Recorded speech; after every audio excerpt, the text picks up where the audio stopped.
when I made the previous episode, you would have heard this pastor saying that Tokoloshe, goblins, and so forth were put there so that they can help mankind. I'm going to go back into that, but I want to show or ask this question. Why they are not, why we are not to interact with spirits like that or beings like that at all. Okay? There's cultures that have actually spoken about people doing this way back, and Africa is no different when we hear of these particular things. Now, I'm going to go back into a particular part because the first time when I was listening to it, I had not heard it before. So I want to show other things around this particular thing. So remember, he said this. So your grandfather comes to give you the secret to creating rain.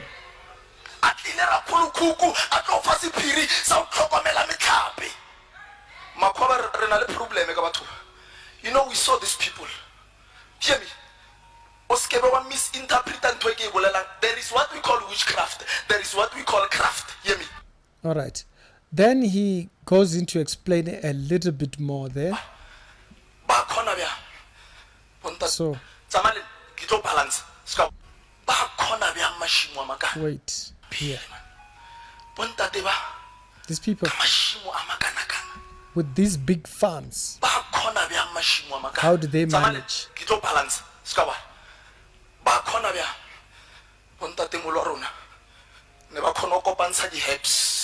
Our ancestors could take the herbs, the trees, the leaves, the roots, the power of the water. Unfortunately, the Tokoloshe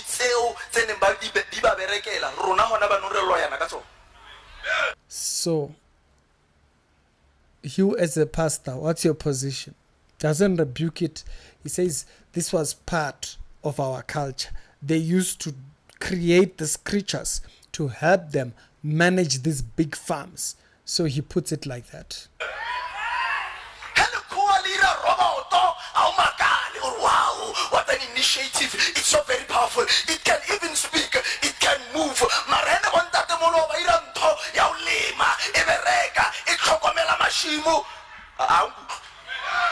So he justifies it. So that we are clear there. He doesn't rebuke it. He thinks it's the same as a humanoid. I think that's what they call robot, which is made like a human, which can speak and stuff. So he thinks it's the same. He thinks that creating a creature, okay, is justified. Creating these creatures is justified. So that's why I wanted to talk about that, to say why the Bible tells us not to get involved with that. Now, if you think about it, Genesis chapter number 6 creates a background for us when it comes to this subject. Now I'm going to pull this here, right about there, and let's open this chapter right here.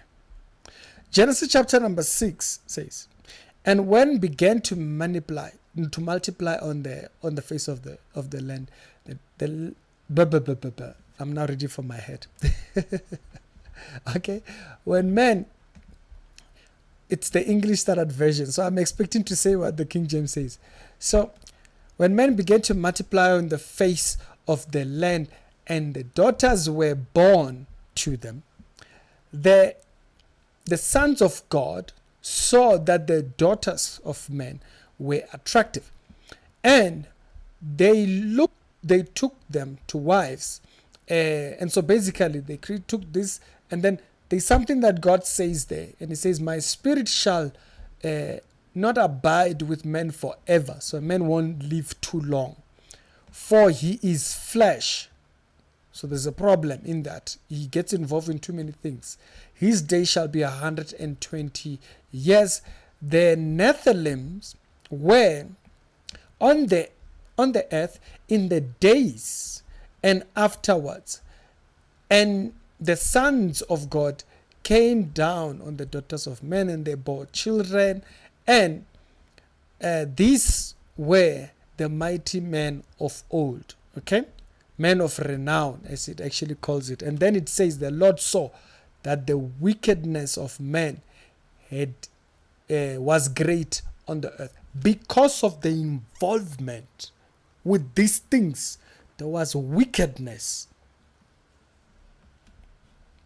And that every intention of his thought, of his heart, was evil continuously. So when there was this involvement with these creatures from outside, there was no good that dwelt in this person's head.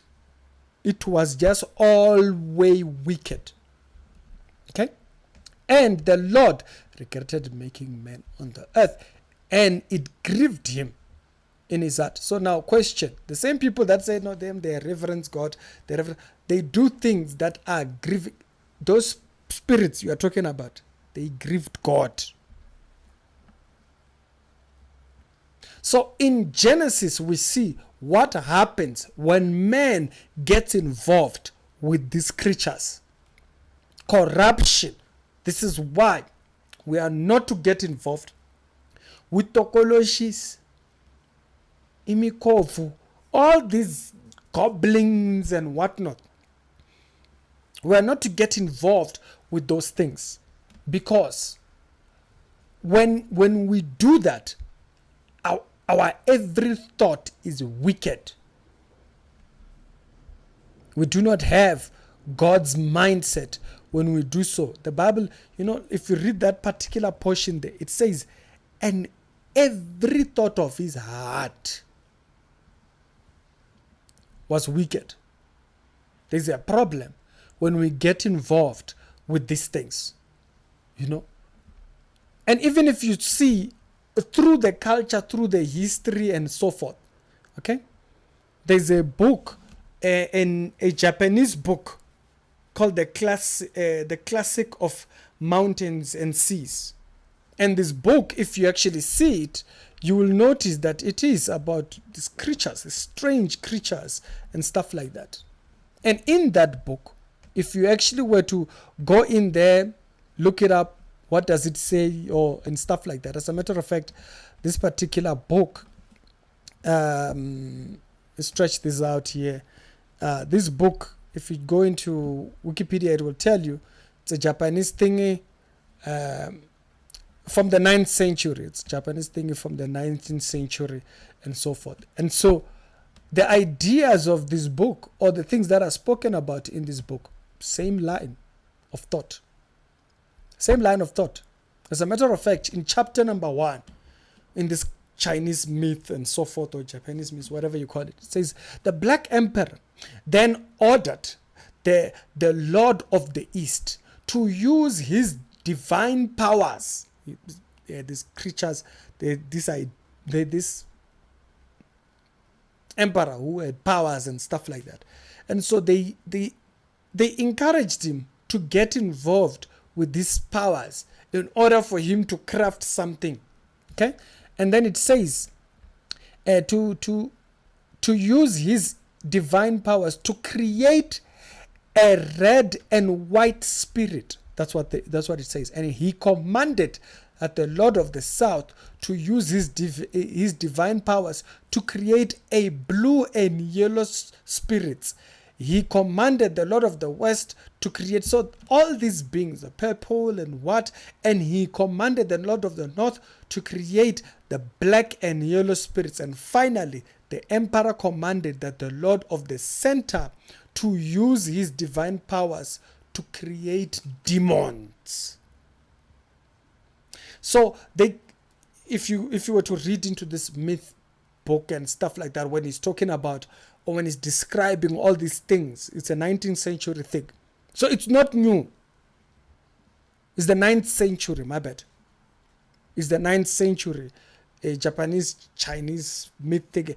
This idea of creating beings or demons, as he was describing, that he wants to be used to help us farm, devilish creatures. They will only create problems. We are not to get involved with Tokoloshes and all those things, because you can see what it did in Genesis.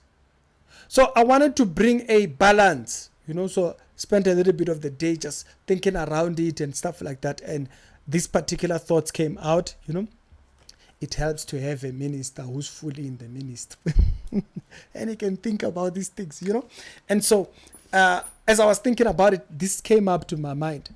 Genesis chapter number 6. And you can see the influence of these beings caused man's heart to constantly think evil. God does not want us involving ourselves with this type of stuff. Let's stay away from funny things.